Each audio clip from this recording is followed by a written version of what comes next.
ajiib jedhiin.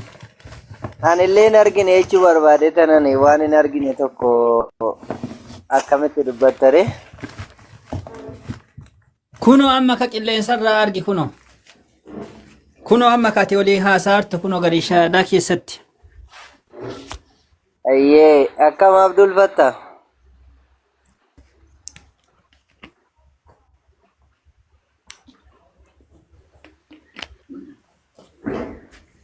Anak gaafata.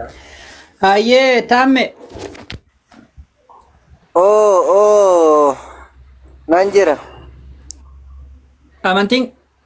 Amantiin kee maalidha? Amantii yeroo jettu.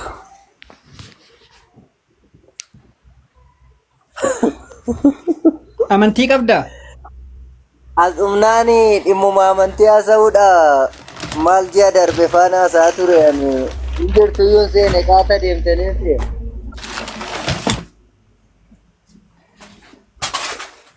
Abbaan biyyaa eessa deema nuti abbaa biyyaati? Booddee erga takkaa baddu hedheen shaadaadha malee ammaaf illee jiraachuu dandeessu. Maal waaqessitaati? Maalidha amantiin keeti? Amantiin kee Islaama. Amantiin kee maali? Amantiin kee Islaama.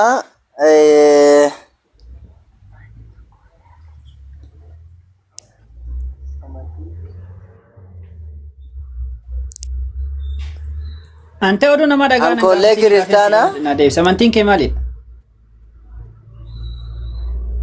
Lakkasi waan biraan haasa'uudha. Kiristaana keessaa kam inni pheenxeedha moo ortodoksii? Okay. Pheenxeedha moo ortodoksii? Pheenxeedha. Keessaa kam inni? Protestaantidha abbaati. 61 bulta jechuudha. Kitaaba 66tiin bulta jechuudhaati. Maanni 61 tasa si harkaa baati hoo.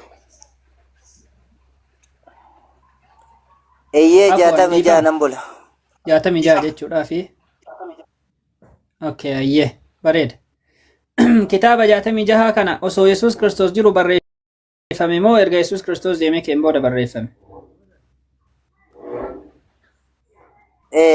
Kitaaba kana wal barsiifna moo xiqqoo akkasumatti haasofna Abdul?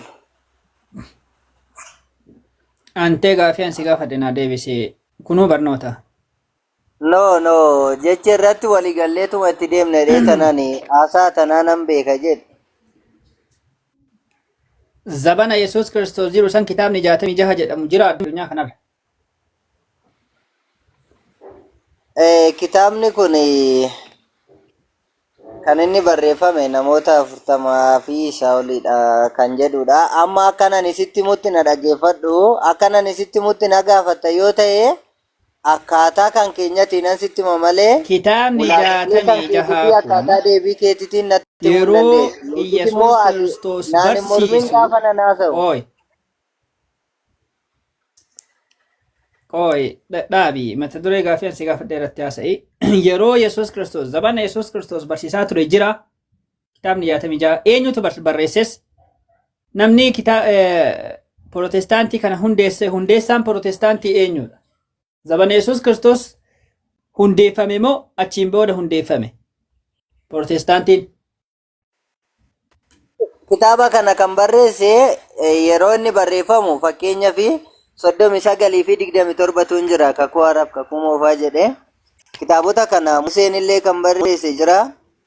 Inni kun bara kakuu Moofaa keessatti macaafa seera uumamaa, seera lakkoofsaa, seera ba'uuf, seera leeyyotaa isaan kan kanallee jiraadha jedhi. Garuu macaafni kun walumaa galatti kan inni barreeffame hafuura qulqulluudhaan ta'e namoota 40 fi isaa oliini. Yesuus Kiristoos osoo biyya lafaarratti hin dhufin dura kan barreeffame bara kakuu Moofaa sanaadha jechuudha. Erga siyaasii garuu erga Yesuus Kiristoos jedhee erga Yesuus Kiristoos biyya lafaa kanarratti dhufee dhalatee gaafiin kiyyaa sii galaan jiru bar ajiib macaafni kan barreeffame qo'isittan hima macaafni naa galeera maaf naan galle Maal sii gala akka sii galu hin erga jirtu. Yesuus Kiristoos uumamee moo isa booddee barreeffame naan jette miti. Yesuus Kiristoos biratti barreeffame guutuun kitaaba 66 osoo inni jiru. Erga Osoo inni Yesuus dachee jiru. Kiristoos dhufee moo isa duraadhaa naan jette koo namna jala taakuu waasiin jedha beekas jedhi. Dura hin jenne hin kijibin. Yesuus Kiristoos hin duraa siin hin jenne. Hin kijibde wallaahi. Gaafin kiyya kanaa mitille. Hin jedhe jechummaan Yesuus Kiristoos hin dura jedhu afaan kiyyaa hin baane. Abboon maraatiin kaa maali Hin baane maali namni jechummaan itti dhaggeeffata bee. ilalaan jechummaan Yesuus Kiristoos hin dura jedhu afaan kiyyaan hin baane. Kan jedhe maali? Osoo Yesuus Kiristoos jiru moo achiin booda erga Yesuus Kiristoos deemee ka'een boodaadhaa siin jedhe. Lokoda keenya malee osoo Yesuus Kiristoos jiruu moo achiin booda naan jette miti Abdul Fattah. Booda jedhe malee Yesuus Kiristoos hin dura jenne jecha tana sirreessa. Dhaggeeffadhu kanaafuun osoo Yesuus Kiristoos jiruusi osoo hin jirreesi siin jedhe. Isa immoo Yesuus Kiristoos osoo hin dhufin dura kan jiruuf kan hin jirre immoo adda si baasee sitti muuttan jira. Atoo maaf jarjarta?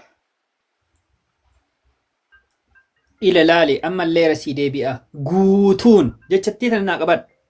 Guutuun 66 guutuun 66 kakuu moofaallee haa ta'u kakuu haarawallee haa ta'u 66 guutuun isaa osoo Yesuus Kiristoos lafarraa ol hin fudhatamin barreeffame moo erga inni ol fudhatamee ka'een booda barreeffame. Kanaafuun sitti mana dhaggeeffadha Abdul. Kan isa duraas jira kan booddees jira.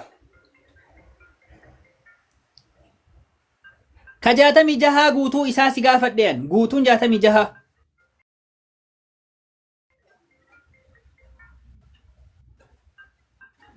Dhageessee Abdul.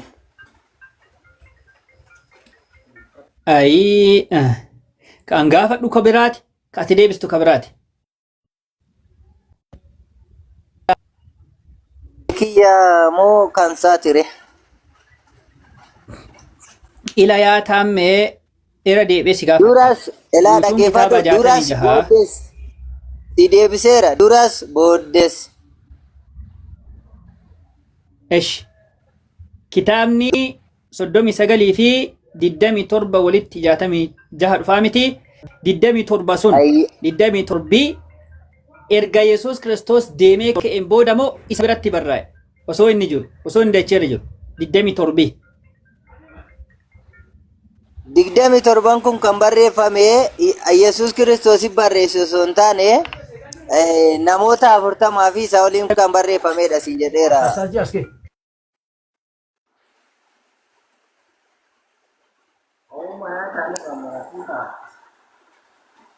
Okay.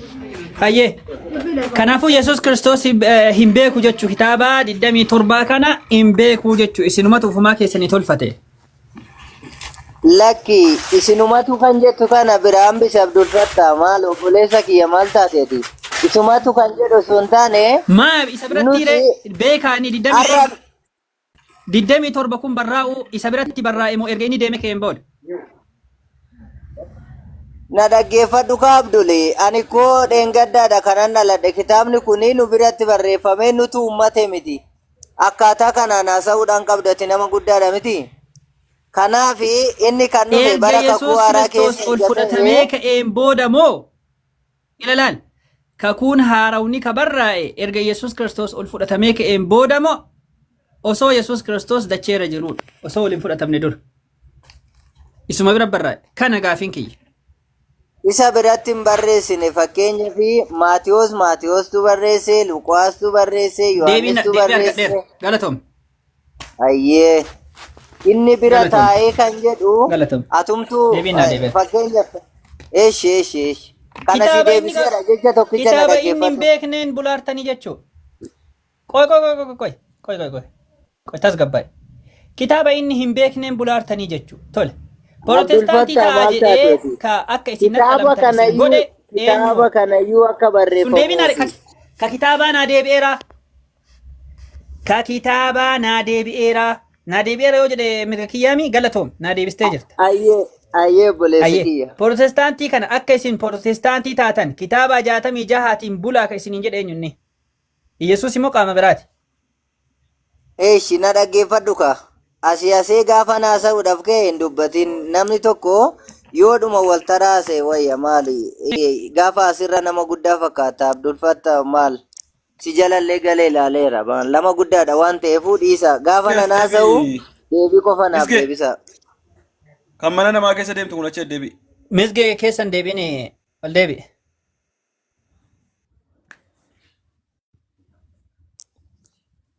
Hayyee taamee deebisi gaafii kiyya itti fuuf si dhaggeeffataara. Ayyee kitaabni 66 kuni ofii isaatii fi kitaaba 66 kana qofa osoo hin taane jechuma isaatiiyyuu dursumayyuu jecha waaqayyooti jechuudha. Macaafni kuni jecha waaqayyooti. Jecha waaqayyoo gaafan siin jedhu wanti hundumti isaa namatu barreesse yookiis Yohaannistu barreesse eenyutu barreesse osoo hin taane fakkeenyaaf Maatiyoos, Maarqos, Luqaas, Yohaannis jedhee itti fufa miti kakuu haaraan 27 kana waan na gaafatte faga mul'ata Yohaannisitti kana hunduma isaa hafuura qulqulluudhaan kan barreessan malee mataa dhumti isaayyuu isaanumarraa barreeffame. Ajiib! Kana sin gaafanne kun gaafii kiyyaa miti. Kitaaba 66 kanaan bulaa Protestaantii ta'aa ka isiniin jedhe Iyesuus immoo qaama biraati isiin jedhe. Anatti amanaa kan jedhe Yesuus. Ani yoomin amma Yesuusitti amanaa waa'ee Yesuus yoom si gaafadhe waa'ee kitaaba itti amanaartu si gaafadhe. Ajiib! Kitaaba amma 66 itti amanaartu kana eenyutuyyuu itti amanisiin jedhe barattoota Yesuus Kiristoosii keessaa barattoota 12 jiraa miti. Barattoota 12 Yesuus Kiristoos keessaa kitaaba 66 bule eenyu? Baratama tokkocha naaf hidi tokko. Lammaffaa Protestaantii ta'aa eenyutu siin jedhe? Eenyutu protestii si godhe? Protestaantii akka taate taatu ka si godhe eenyunni? Fattan deebise. Gaafiidhumaa natti hin fakkaatu wanta jette kun siin eenyu si godhe fakkeenya musliima ta'e eenyu siin jedhe siin. Rabbitu Quraana keessatti muslima ta'e naan jedhe. Akkan islaama ta'u ka na ajaje Rabbi Quraana keessan na ajajeeraan. Ara Quraanni kun kan inni ergame jecha Rabbiitii miti. Fattanii waa'ee Quraanaanis. Waa'ee Quraanaanis. Waa'ee wangeelaan beektu ka waa'ee wangeelaan ayyuu daatii ragaa naa kenni eenyutuyyuu Protestaantii ta'e siin jedhe. Kitaaba 66 kanaan buli eenyu siin jedhe. Isa kan naan jedhe na gaafachuudhaan dura siin eenyu siin jedhe kanaafi anaan kan naan jedhe eenyudha jettee na gaafachuudhaan dura ani gaafii ragaan si gaafadhe naa deebisi ka'e dura fattan. Waa'ee wangeelaan beektu beeti. Ati waa'ee wangeelaan beektu jedhe waa'ee wangeelaan asi gaafate malee. Okay, indan deettumi. Abdulfatta ati waa'ee wangeelaa naan gaafatini waa'ee quraanaa qofa haasa'uu dandeessa malee. Waa'ee wangeelaa deebisuu dandeettumi. Sirriittan danda'a garuu wangeelaa ati naan gaafattu hin beektu ka.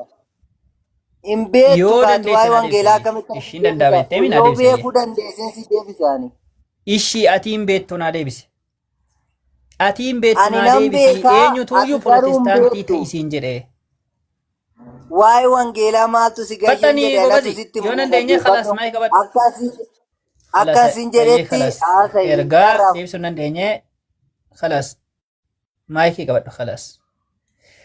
Tokkoffaa irratti ani Protestaantota uummata nuti pheenxeedhaaf hin jettanii gaafiin kiyya kitaaba 66tiin bulaa eenyutu isiniin jedhe. Barattoonni Yesuus Kiristoosii keessaa barattoota 12 qabaami 12 keessaa baratama tokkocha ka kitaaba 66tiin bule naa fida. Faxxana dafa dhiira woo ka jettan taate nuti amantii dhugaa qabna woo ka jettan taate barattoota Yesuus Kiristoosii keessaa tokkuma ka kitaaba 66tiin bule naa fida. Hin jiru. Hundi isaanii dhaggeeffadhu sittan hima hunda isaanii sitti himu. Qoyi ati dadhabdee. Qoyi sittan hima. Maayii qabadhu. Hin banatin maayikii. Dadhabdee jirtaa maayikii qabadhu. Yoo sodaatte na buusi malee. Na buusi malee abbuufatta. Na gaafatta taana siifan Qoyi deebisa. maayikii qabadhu taa'ii. Ati maal ofirraa qabdaaf si sodaatan? Yoo harka jedhan luka jetta. Yoo mata jedhan luka jetta. Nama afaan haasa'e nama guddaadha miti. Sila nama luka tokko nama harka mirgaa lama qabu nama rabbiin isaanii kallattiin beenne nama waaqessi ta'uu maatti obbeettaa miti be. Kanas rakkise rakkoo biraan qabdu be. Wallahi wabillahi anaa miti kan nama waaqessu si'i. Yesuus Kiristoos ani nama osoo siin jedhu ka waaqessaa si'i. Dhugaa waaqaa Allahi immoo namni namaa miti kan nama uumedha. Amma maayikii qabadhu. Maayikii qabadhu. namni maajitii Ani dhagaa immoo tokkicha kan nama uume dhagayaa waaqessa jiru malee dhaggeeffadhu. Amma sadarkaan kun ammaatti maal kaabaa ta'eera? achi Mee ilaalee ayyee namni jala waaqessa. taa'eeyye. Jala taa'eeyye. Khalas gaafii kiyyatuyyuu sukkaara 200 itti galcha. Dhibbi xiqqoo nama dhukkubsu. Sukkaarri 250 nama galee jechuun hedduu ulfaataadha. Sukkaaratu 250 achi naannawa 500 dhaqe. Naannawa 500 yoo dhaqe immoo waan haasaaniif dhiisan waliin beekan. Yesuus tuyyuu nama malee Allahni namaa miti. Allahni isa nama uume. Isa waan hunda uume isa Yesuus Kiristoosiin illee uumedha. Gaafichi kuni gaafii pheenxee mataa hiikuudha. Sababni isaa deebisuu nan danda'an. Tokkoffaa amantiin Protestaantiidha. Amantii iyyuu miti. Amantii ka jedhu hin jiru addunyaa kana gubbaarratti. Jechummaan Protestaantiin amantiidha jedhu hin jiru. Barattoonni Yesuus Kiristoos illee Protestaantii hin turre. Kitaaba 66 illee bulaa hin turre. Lakki bulaa turanii namni jedhu yoo jiraate as nu haa dhufee ragaa nu kennu dhiirri jabaa wayii ka amantii ofii irratti hin qaanfanne wayii ragaa ni qabataana. Laal. Sadaffaa Assalamu alaikum. Protestaantiin akka Protestaantii waaleyki akka Protestaantii ta'aniif ka ajaje Protestaantii ta'a ka jedhee ajaje yeroo jalqabaatiif Protesti ka godhe eenyunne barattoota Yesuus Kiristoosiiti? No. Yesuusi? No. Nama Yesuusiin waliin argine jaarraa 16ffaa keessa dhufee Maartiin Luuter namni jedhamu Protestaantii hundeesse. Laal. Amantii keessan Maartiin Luuter tuyyuu isinii hundeesse. Protesti ka godhe isa. Laal.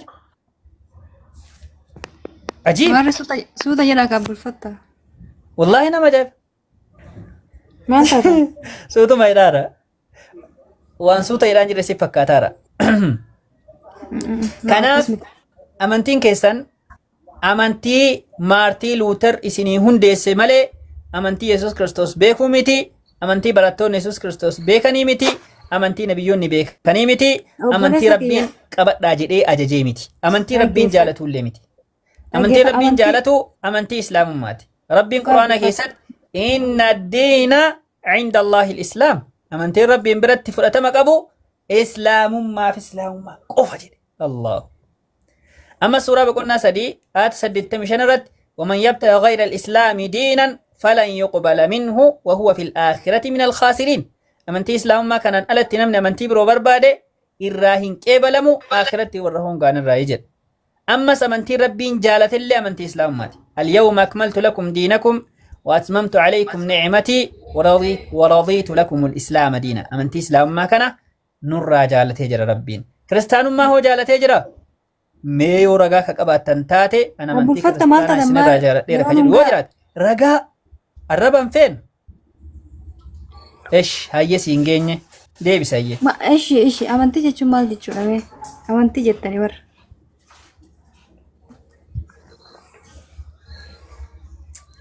Hin beektuu amantii jechuun maal jechuu akka ta'e? Jechuun amantii jechuun akka amantii jechuun maal akka ta'e hin beektuu? Ani nan beeka barra ankoo nan beeka amantii jechuun akka islaamatti maal jechuudha? Ganaa sii himaa? Eeyyee. Believe and worship jechuudha. Amanuu fi gabbaru. Amanuu fi gabbaru jedhama akkasitti. Amanuu fi gabbaruudha. Amantii jechuun akkasidha ragaa wanta akkasii. Ayyee. Amantii jechuun gabbaruudha. Si haa fidu. Hin beektuu ati? Religion jechuun amantii jechuun believe and worship jechuudha. Dhaggeeffadhaa bulfatta. Amantii jechuun waan ijaan hin mul'annedha barra.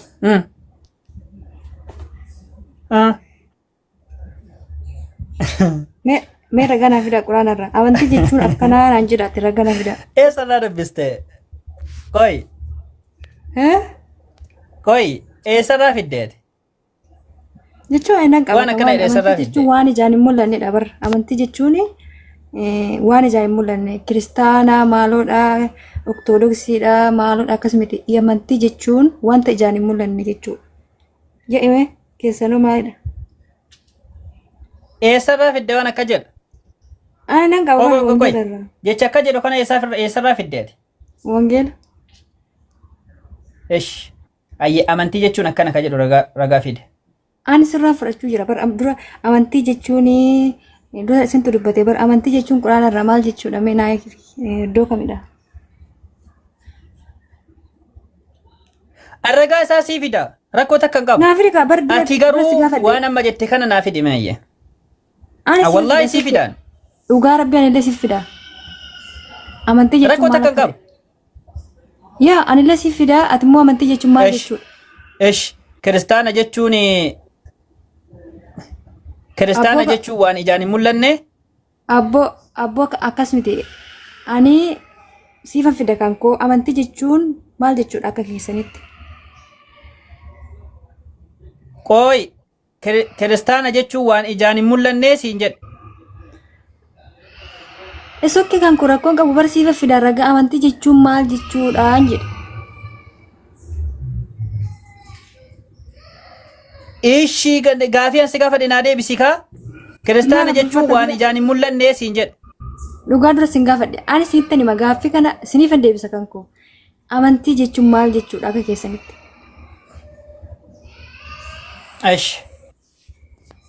Ayyee ani ragaa sii baasa. Suuraa boqonnaa 36 ayata 61 irratti ayata 60 irraa kaasnee yoo kalaallu taate ألم أعهد إليكم يا بني آدم ألا تعبدوا الشيطان إنه لكم عدو مبين سورة بقولنا صدومي جاء آيات جاء مرة يا إبن آدم شيطان هنقبرنا إني سنيف دين إفباء جتشو واداغرك سنتي إن دبسني وأن اعبدوني هذا صراط مستقيم أنا قبرا كانت كراك أجيلا رئيسين هنجر نجر لما كراك مالي أمنتي جلس كي جرا karaa gara rabbiitti hin gaaniin. No, wanti karaa rabbiitti hin gaaniin kun maali? Rabbiin gabbaru. No. Amantii jechuun maal jechuudha siin jedhe bara. Gabbaroo osoo hin taane amantii jechuun maal jechuudha? Isuma san sii deebisee bar. Amanuu fi gabbaruudhaa siin jedhe bar. Isuma deebiin isuma bar. Ragaa waliin kan sii kennaa. Kuni deebiin ta'u. Amantii jechuun hin qabdani ragaa. Amantii jechuun maal akka ta'e ragaa hin qabdani. Amantiin karaadha moo karaa miti? Amantiin karaadha moo karaa miti? Amantii jechuun akka wangeelaatti siifan fida rakkoon qabu. Amantii jechuun akka quraanaatti akka amantii keessatti akkana jechuudha. Gabbaruu jechuudha. Ayyee naa fidayyee. Naa fidayyee. Kun deebiin ta'u. Naa fidii religion jechuun waan ijaan hin argamne ka'edhu naa fidayyee ragaa. Okay. Ibiroota boqonnaa torba lakkoofsa tokko irraa dubbisi. Ibiroota boqonnaa torba lakkoofsa tokko. Yes. Eeshi. Ibiroota boqonnaa torba lakkoofsa tokko. Eeshi. Maal jedha? Malka Saadiq kun mootii Saaleem luba Waaqayyoo isa hundumaa gararra jiru ture. Gaaf tokko Abrahaam mootota tokko. Qoy sorry. Kudha tokkorra. Kudha tokko ayyee. Ammas karaa seera lubummaa Leewiidhaaf kennamee sana boqonnaa tokko. Amantiin waan abdatan dhuguma intaa jedhanii fudhachuudha. Waan ijaan hin argines akka waan arganitti jira jedhanii laakkaa'uudha jedha. Kun iimaana jedhama kun. Malee amantii jechuun kana waan ijaan hin argamne amantii jechuun wanta abdatan amantii fi iimaana yookiin faith jechuun gargar hin beektuu jechuudha. Siigalee fakkeenyaaf iimaana jechuun laal qoy na dhageeffadhu almaal na dhageeffadhu. Iimaana jechuun fakkeenyaaf nuti maleekatti amma ni amanna. Maleekatti amanuun osoo maleekaa ijaan hin argine itti amanna. Maal jennee ni jira jennee kun amma asitti faith jedhama. Iddoo kanatti malee rilijinii miti ka iddoo kanatti dubbatamaa. Anka si gaafadhe rilijinii si gaafadhe. Amantii jechuun maal jechuudha waan ijaan hin argamnedha. Amantii jechuun rabbiin gabbaru. Rilijinii si gaafadhe ani rilijin. Faayidii si gaafanne yookiin iimaana si gaafanne. Kun iimaana. Kun amantii jechuun waan ijaan hin argamne. Taati amma fidde. Waan abdatan.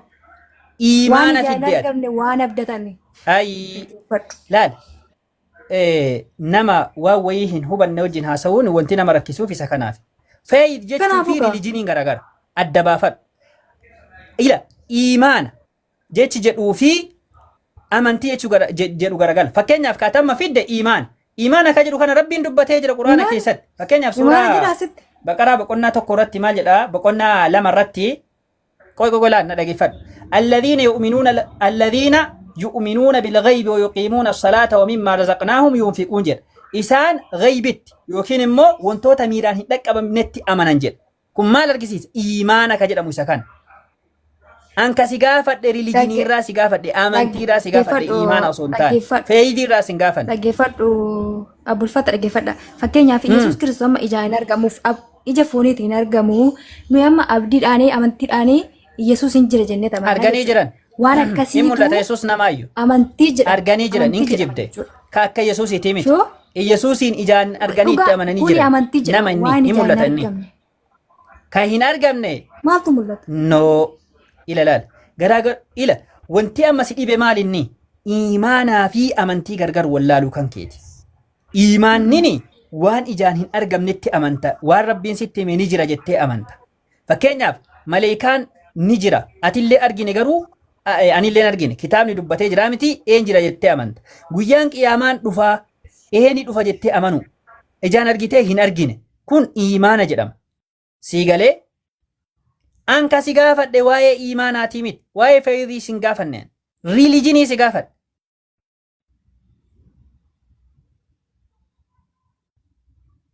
Rilijinii fi fayyidii gargar wallaaluun kan kee immoo hedduu nama qaanfachiisa.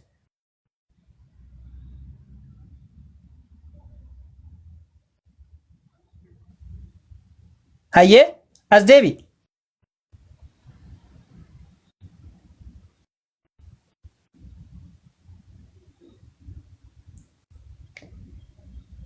Almaad.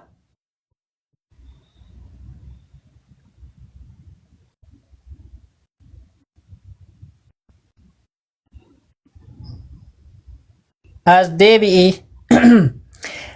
Nama iimaanaa fi amantii gargar hin beekne waliin haasaa oolla jechuudha. Kiristaanonni iimaanaa fi amantii gargar hin beekan. Eessan Fayyid barreessaa? ka jedhamu fi rilijin. Rilijin ka jedhamu maal inni? Amanuu fi gabbaru rilijin ka jedhamu. Waa'ee billichii miti. Hattan dikshineerii addunyaa irraa yoo ka dubbistan taate mee qoy. Hattan dikshineerii addunyaa irraa Oxford illee yoo ka dubbisnu taate mee qoy. Amma mee maayik qabadhati gobazi. Waan si gaafadhe naa deebisuu hin dandeenyu waan ta'eef. Maal jedha seetanii religion jechuun they believe in the worshipped of Superman power or power jedha. Especially a god or goddess jedha. Laal. Humna ufii olii ka jechuun paaworii guddaa qabu eenyuun rabbiin jechuudha. Itti amanuudhaa fi gabbaruudhaa. Maaliin? Religion jechuun amantii jechuun. Hattan addunyaan akkana keetteerti. Kaan si gaafadhe feeyidii osoo hin taane rilijinii si gaafadhe. Worship jechuun gabbaruudha. Ayyee. Deebi sii dhufeera abbulfatta yaaduma diddan malee rakkoon qabu garuu immoo deebiin keessan naaf hin taane. Eeshi hayyee. Kiristaanummaan amantiidha moo amantii miti? Amantii jechuun waan ijaan asumaan dubbistan kan. Biroota boqonnaa 11 irraa amantii jechuun waan ijaan hin mul'anne. Eeshi kiristaanummaan maali? Kiristaanummaan maali? Kiristaanummaan jireenya. Kiristaanummaan maali? Ustaad Abdul Fattah waan ijaan hin amanne jedhamoo waan hin ijaan hin amanne akka nama arganitti fudhachuudha keen ishee nama fidde.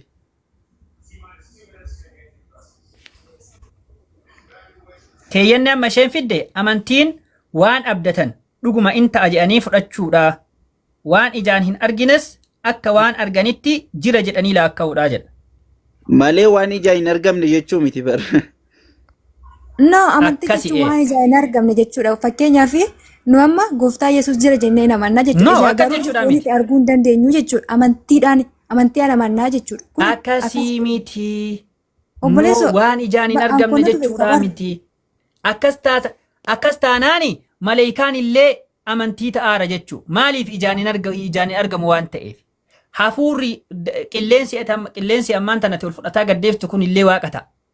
Amantii ta'a. Sababni isaa maaliif? Waan ijaan hin argamne waan ta'eef.